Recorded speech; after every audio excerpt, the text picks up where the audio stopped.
পুজোর বাসন মাজা হবে। তো পুজোর বাসন এখানে এনে রাখা হয়েছে কলপারের এখানে। তো বোন এদিকে বেরিয়ে টুলটা একটু এগিয়ে দিচ্ছে, কারণ কি বলো তো, যাতে একটু কাজটা কম হয় সেই জন্যই আর কি টুলটা এখানে দিল। টুলে বসে মা বাসনগুলো মেজে নেবে। শুভ সকাল আমার প্রিয় বন্ধুরা, এশা লাইফস্টাইলে তোমাদের অনেক অনেক স্বাগত আর অনেক ভালোবাসা। তোমরা সবাই কেমন আছো? আশা করি যে যেখানে আছো ভালো আছো, সুস্থ আছো। আমরা ভালো আছি। আজকে হচ্ছে শুক্রবার আর এখন বাজে 7টা 24। নতুন দিন নতুন সকাল, তোমাদের সঙ্গে নতুন একটা ভিডিও শুরু করলাম বন্ধুরা। এই যে পুজোর বাসনগুলো মেজে নিয়ে তারপরে পুজোর ঘরে গিয়ে পুজো দেবে আর কি। তো এই সব কিছুই বাসন মা মানে একটা একটা করে মেজে নিচ্ছে। আর জানো তো, এই যে টুলটা দেখলে, টুলটাও না ফেটে গেছে। একটা যে ভালো টুল নিয়ে আসবো মানে ওই যে ভাবছি, কিন্তু হচ্ছে আর না। একটা কথা কি বলো তো, ওই যে বললাম না, আমরা যদি একটা ভাবি ওটা তো করতেই পারি না, আর একটা কাজ এসে মাথায় সব সময় থাকে আর কি। তো যেহেতু জানোই ভাঙা জিনিস ইউজ করতে হয় না, কিন্তু পরিস্থিতির চাপে পড়ে সেটাও করতে হয়। কারণ দুটো টুল আনা হয়েছে, একটা হচ্ছে ঠাকুর ঘরে আর একটা হচ্ছে রান্নাঘরের জন্য। তো এই টুলগুলো না বেশি দিন মানে থাকে না, ভালো থাকে না, ফেটে যায়। তো সেই জন্য অনেক দিন থেকে ভাবা হয়েছে যে নিয়ে আসতে হবে, কিন্তু দেখা যাক কবে যে নিয়ে আসি। তো এদিকে পুজোর থালা বাসনগুলো মেজে এখন সব কিছু ধুয়ে নিচ্ছে। ধুয়ে নিয়ে তারপরে পুজো দেবে। এগুলো গোছাতে অনেকটা সময় লাগে। আর পুজোর বাসন না স্নানের পরেই মা মেজে রাখে। আগের দিন মেজে রাখলে কি হয় জানো তো, এই যে গাছা তারপরে পিতলের যেগুলো বাসন, সেগুলো না কেমন যেন একটা কালচে কালার হয়ে থাকে। তো সারাদিন সঙ্গে থাকো, আশা করি তোমাদের খুব ভালো লাগবে। তো এইদিকে দেখো আমাকে চা দিয়েছে, ধোঁয়া ওঠা গরম গরম চা। তো অনেকক্ষণ পর তোমাদের সামনে আসলাম, একটু রেস্ট নিচ্ছিলাম। আর এদিকে একাদশী রান্না হয়েছে শ্যামা আর সবজি, এই কোয়াশ আলু টালু দিয়ে মানে একটা সবজি করেছে, কাঁচা কলা সব কিছু দিয়ে। এটা হচ্ছে মানে একাদশী রান্না। তো একাদশীর দিন হচ্ছে মা দেখো একটু সন্দেশ করছে। শীত তো মানে এখনও হালকা হালকা আছেই, আর শীতের দিনে এই সন্দেশটা ভীষণ ভালো লাগে। তোমরা একবার করে কিন্তু দেখতে পারো। ভগবান ভোগ নিবেদনও যেমন করা যায়, নিজে হাতে কিছু বানিয়ে দিতে দেখবে আলাদা একটা শান্তি। তার সাথে সাথে এইটা খেতেও বেশ ভালো লাগে। তো কিছু পরিমাণে একটুখানি চিনি দিয়েছে, আর বেশিটা একটু গুড়ি দিয়েছে, নলেন গুড়টা দিলে কী হয় জানো তো, একটা সেন্ট হয়, তার সাথে সাথে একটা টেস্টও আলাদা হয়।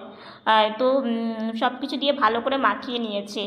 মাখিয়ে নেওয়ার পরে যে হাতা দিয়ে যে গুড়ের যে ছোটো ছোটো দানাগুলো থাকে সেগুলো নিয়ে হাতা দিয়ে একটু ভেঙে দিয়েছে। এখন দেখো এটা একটু কিছুক্ষণ হবে। তো এখন দেখো যেহেতু গুড় দিয়েছে চিনি দিয়েছে, ওই জন্য হালকা একটু জল জল হয়েছে, এটা পুরো শুকিয়ে যাবে। এই সন্দেশের রেসিপিটা এর আগেও আমি দিয়েছি, তো ভাবলাম অনেক দিন পর যখন করা হচ্ছে সন্দেশটা, তাহলে এই রেসিপিটা আজকেও তোমাদেরকে দেওয়া যাক। তো এই সন্দেশটা করে অনেক কয়েকদিন থাকে, ফ্রিজে রাখলে অনেক কয়েকদিন থাকে। আর ঠাকুরকে ভোগ দিতেও বেশ ভালো লাগে। এটাতে কি বলো তো, শুধু ছানা, একটু চিনি আর হচ্ছে তার সাথে গুড়, আর এমন কিছুই দিতে হয় না। সব কিছু ভালো করে মেখে নিয়ে তারপরে এইভাবে একটু কিছুক্ষণ ধরে মানে ইয়ে করতে হয়, জলটাকে শুকিয়ে নিতে হয়। তাহলে একবারে মাখা সন্দেশ যেটাকে বলে, মাখা সন্দেশও তোমরা করে রাখতে পারো। এইভাবে রাখলে মাখা সন্দেশ হয় মানে হবে আর কি। তো এই যে দেখো কড়াই থেকে এখন থালাতে ঢেলে নিল। এটা হচ্ছে মানে ভাই সোনার ভোগ নিবেদন করা হয় আর কি। তো সেই থালাতেই মা ঢেলে নিল। ঢেলে নিয়ে এই যে এখন খুন্তি দিয়ে কিংবা হাত দিয়ে একটু হালকা করে, মানে হাতে একটু জল নিয়ে একটু ঠেসে ঠেসে, হাতা দিয়েও করতে পারবে। তো ঠেসে ঠেসে এই যে দেখো মা পিস পিস করে রাখলো, তাহলে পরে তুলতে সুবিধা হবে।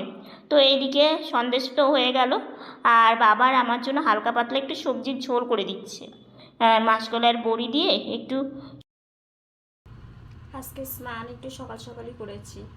স্নান করে সাজুগুজু করে ভিডিও এডিট কিছুটা বাকি ছিল, কিছুটা করে রেখেছিলাম, কিছুটা এডিট বাকি ছিল, এডিট করলাম। তারপরে ভয়েসের কাজ করলাম, ভয়েসের কাজ করে তারপরে ভিডিওটা হচ্ছে এক্সপোর্ট করলাম। তো এখন ভিডিওটা আর একটু কাজ আছে, এটুকুন করব। তো বসে আছে। আর আজকে না এটা পরেছি, কারণ ওই শার্টগুলো পরলে এত গরম লাগে কি বলবো, পরা যায় না। সকালে শার্ট পরেছিলাম, তারপর গরম লেগেছে, খুলে ফেলেছিলাম, তারপর লাল গেঞ্জিটা সেটা পরেছি।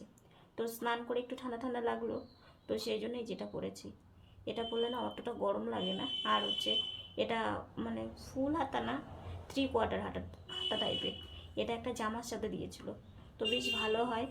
কারণ এটা পরলে কি যে খুব গরমও লাগবে না, আবার হালকা যে ঠান্ডা সেটাও লাগবে না। তো এখন বিছানাতে উঠবো, বসেছি অনেকক্ষণই, বসে কাজটা কমপ্লিট করলাম। তো এখন বিছানাতে উঠে একটু শুয়ে থেকে রেস্ট নিব।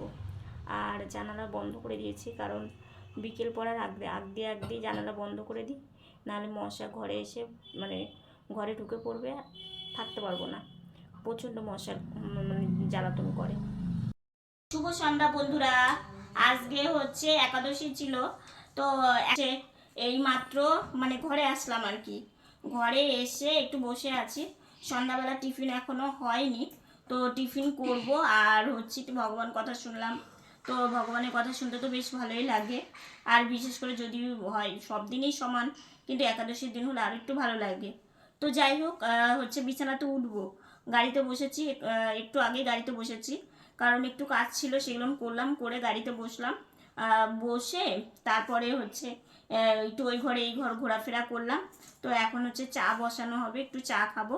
আর আমি তো একাদশী করতে পারি না, তোমরা তো জানোই, কারণ আমার শরীরটা ভীষণ উইক। আর আজকে দেখো আমার মাথার চুলও বাঁধা হয়নি, মানে চুলটাও মানে বাঁধবো আর কি, যেহেতু সন্ধ্যাবেলা চুলে হাত দিতে নেই, তো সেই জন্য চুলটা একটু পরেই বাঁধবো। তো সন্ধ্যাবেলা টিফিনটা নিয়ে বন্ধ করে দিলাম। তো আজকে ভাবলাম তোমাদের কিছু কথা শেয়ার করব। সেই কিছু কথাটা হচ্ছে কি, আমি যবে থেকে ওই যে ব্যাটারি চালিত হুইল চেয়ারের জন্য কিউআর কোড দিয়ে ছেড়েছি, তো সেটা নিয়ে কয়েকটা কমেন্ট এসেছে। সেই কমেন্টের কিছু কথা তোমাদের মানে কমেন্টের কিছু রিপ্লাই তোমাদেরকে দেব। তো প্রথমত একজন বলেছে যে আমি 20,000 টাকা বলেছিলাম, মানে উঠেছে। তো সে বলেছে, নামটা আমার মনে নেই, কারণ আমার মাথাতে অনেক টেনশন, ওই জন্য আমার মানে সব কিছু মনে রাখতে পারি না। আর একটা কথা কি, যে কোনো জিনিস যেটা আমার কষ্ট হয় সেটা আমি খুব একটা মনে রাখিও না। কারণ দেখো এমনিতেই আমরা অনেক মানে সবসময় চিন্তার মধ্যে থাকি, অনেক কষ্টের মধ্যে থাকি। তো সেই জন্য, তো যাই হোক, আমি সেই কথাটা বলি যে সেটা কি কম উঠেছে নাকি? হ্যাঁ, সেটা অনেক যথেষ্ট। আর আমি ভেবেছি একবারে পুরোটা হয়ে গেলে আমি বলবো। কারণ একটা কথা কি, অনেকে মানে 2-1 জন আছে, আমি অনেকের কথা বলছি না, অনেকে সবাই আমাকে ভালোই বাসে। 2-1 জন আমার হয়তো এই মানে গাড়ির ব্যাপারটা হয়তো তাদের ভালো নাও লাগতে পারে 2-1 জনের। তো ওই যে একটা কথাতে আছে না, আমাদের মতো মানুষের সাথেও যে হিংসে করে যে কী লাভ আমি জানি না। তো যাই হোক, যার যেটা মানে কাজ সে সেটা করবে, হাজার বললেও সে শুনবে না। তো যাই হোক, আমি সেটা নিয়ে বলছিও না। তো আমি সবসময় ভাবি, সবসময় ভালো চিন্তা, ভালো ভাবনা, ভালো কথা বলাটা সব থেকে বেটার। কারণ ভালো জিনিস, ভালো চিন্তা ভাবনা করলে অবশ্যই ভালোটাই হয়তো পেলেও পেতে পারো। তো সেই জন্য সবসময় ভালো কথাই ভাবতে হয়। তো যাই হোক, আর কয়েকটা কমেন্ট এসছে, তোমরা ভালো কথাই বলেছো, যে অতীন্দ্র দা, তারপরে হচ্ছে বাপ্পা দা, তরুণ দা, মানে তারপরে খুশির ভান্ডার, বাপ্পা দা, খুশির ভান্ডার হচ্ছে বাপ্পা দা। তো ওদেরকে বলতে পারো। তো হ্যাঁ, তোমরা এটা ঠিক বলেছো। একটা কথা কি, আমরা ছোট থেকে এতটা মানে স্ট্রাগল করেছি, এবং এত কিছু আমরা মানে দেখেছি, এবং আমরা চলছি প্রতিনিয়ত। তো এদেরকে বললে হয়তো তোমার তাড়াতাড়ি গাড়িটার টাকাটা উঠে যেত। তো প্রথমত বলি, আমি যখন মানে ভিডিও জগতে আসি, তো তোমরা তো জানোই আমাদের সংসারে, প্রথমত তোমাদের আমি একটা কথা বলি, যে আমি কিন্তু সব কিছু বলতে কি মানে সব কিছু ভিডিওর সামনে আনি না। যেটা আমাদের কষ্ট, যেটা আমাদের খুব অসুবিধা হয়, সেই জিনিসগুলো আমি একদমই ভিডিওর সামনে আনি না।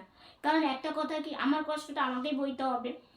আর হ্যাঁ, সবাই আমাকে ভালোবাসে, আমার কষ্ট দেখলে অনেকে যারা আমাকে খুব ভালোবাসে নিজের মেয়ের মতো, তাদের অনেক কষ্ট হয়, সেটা আমি বুঝতে পারি।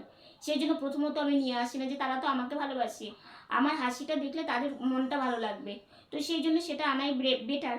আর হয়তো মানে দুই একজন আছে যে তুমি সবসময় কষ্টের কথাই বলো, কিংবা এগুলো দেখিয়ে সিম্পেথি, মানে এরকম বললেও বলতে পারো, যারা আমাকে ভালোবাসো না দুই একজন, তাদের কথা বলছি, আমি সবার কথা বলছি না, আবারও বললাম।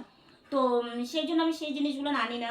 যেমন আমাদের ওষুধ কেনার থেকে আমাদের সংসার সব কিছু মেনটেন, অনেক আমাদের কষ্ট হয়, সেগুলো আমি কোনো সময় নিয়ে আসি না। তো সেই ব্যাপারে আমি একবার অতেন্দ্র দার সাথে কথা বলেছিলাম, তারপরে খুশির ভান্ডার বাপ্পাদা, তো তারপরে হচ্ছে তরুণ দা, মানে এই ধরনের যারা এই যে মানুষকে হেল্প করে, এই দাদাদের সাথে আমি কথা অলরেডি বলেছিলাম তখন, যে আমাদের অনেক ওষুধ লাগে, কিংবা আমরা দুটো বোন এরকম, যে আমাদের যদি একটু হেল্প করা যায়। তো দাদারা খুবই ভালো, আর দাদারা সবার পাশে দাঁড়ায়, অনেকের অনেক উপকার করে, আমার দেখে ভীষণ ভালো লাগে। আমি ওনাদের ভিডিওগুলো দেখি, যখনই আমি সময় পাই আমি দেখি ওনাদের ভিডিওগুলো। আর হচ্ছে একটা কথা কি, মানুষের পাশে দাঁড়ানো এটা একটা বিশাল বড় কাজ, বিশাল বড় মনের দরকার, ঠিক আছে। তো দাদাদেরকে আমি বলেছিলাম যে দাদা আমাদের এরকম অনেক ঔষধ লাগে, এবং আমাদের যদি একটু হেল্প করা যেত। তো দাদারা খুবই ভালো, দাদারা শুধু বলেছিল যে দেখো তোমাদের বাড়িটা অনেকটা দূরে, মানে দাদারা যে জায়গা থাকে আর কি, সেই জায়গা থেকে আমাদের এই জায়গাটা মানে গঙ্গারামপুরটা অনেকটা ডিস্টেন্স হয়। তো সেখানে আমাদের এখানে এসে হেল্প করা ওনাদের খুবই অসুবিধে, তো সেই জন্য ওনারা আমাকে হেল্প করতে পারেনি।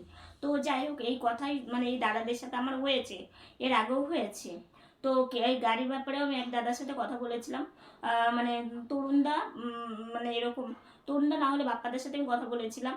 তো দাদা বললো তোমাদের আশেপাশে যারা মানে মানুষকে হেল্প করে তাদেরকে বলো। তো আমাদের এই মানে আমরা যেখানে থাকি সেরকম যে আশেপাশে যে মানুষের পাশে এরকম দাঁড়ায়, মানে যারা এই দাদাদের মতো আর কি ভিডিওর জগতে কিংবা মানুষের পাশে দাঁড়ায়, ওইরকম আমাদের এইখানে নেই সেরকম কেউ।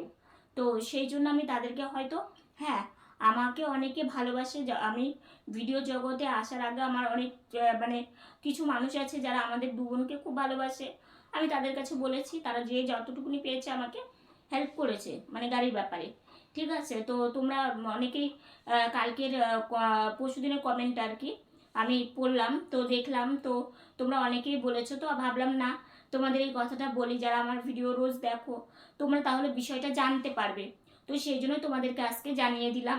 তো যাই হোক, দেখা যাক, ঠিক আছে। আর একবারে তোমাদের হয়ে গেলে আমি পুরোটা জানাবো। একটা কথা কি, এই জিনিসটা একটা মানুষের খুব প্রয়োজন। আর আমাদের মতো মানুষের, আমরা ছোট থেকে বড় হয়েছি, যে এমনি এমনি মানুষের কাছে টাকা নেওয়াটা আমাদের একদমই ভালো লাগে না। দরকার বশতই আমি বলেছি, আজকে যদি আমার ভিডিও জগৎ থেকে আর্নিং হতো, কিংবা মানে আমাদের সংসারটা যদি সচ্ছল হতো, আমরা যদি নিজেরা পারতাম, সত্যি আমি এটা কাউকেই বলতাম না, নিজেরাই চেষ্টা করতাম, কিন্তু যেটা আমি পারিনি, বাধ্য হয়েই সবার কাছে আমাকে বলতে হয়েছে। আমার নিজেরও খারাপ লাগে, ঠিক আছে, আমার নিজেরও খারাপ লাগে, কিন্তু আবারও বলছি, হয়ে গেলে তোমাদেরকে জানাবো যে না, গাড়ির টাকাটা উঠে গেছে, এখন দেখা যাক, যদি ভাগ্যে থাকে আর যদি ভগবানের আশীর্বাদ থাকে আর তোমাদের ভালোবাসা থাকে, নিশ্চয়ই হয়তো হতেও পারে। তো এই আশা নিয়েই চলি, একটা কথা কি, স্বপ্ন দেখতে দোষ নেই, ঠিক আছে। তো যাই হোক, আজকে আর বেশি কথা বলছি না, আজকের ভিডিওটা এতটুকুনি। ভিডিওটা যদি ভালো লেগে থাকে লাইক কমেন্ট শেয়ার করো, আর আমার ভিডিওটি যদি নতুন দেখে থাকো সাবস্ক্রাইব করে পাশে থাকা বেল বাটনটা অল করে দিও। তো বন্ধুরা, তোমরা ভালো থেকো, সুস্থ থেকো, সাবধানে থেকো, দেখা হচ্ছে নতুন একটা ভিডিওর সঙ্গে। আজকের মতো গুড নাইট।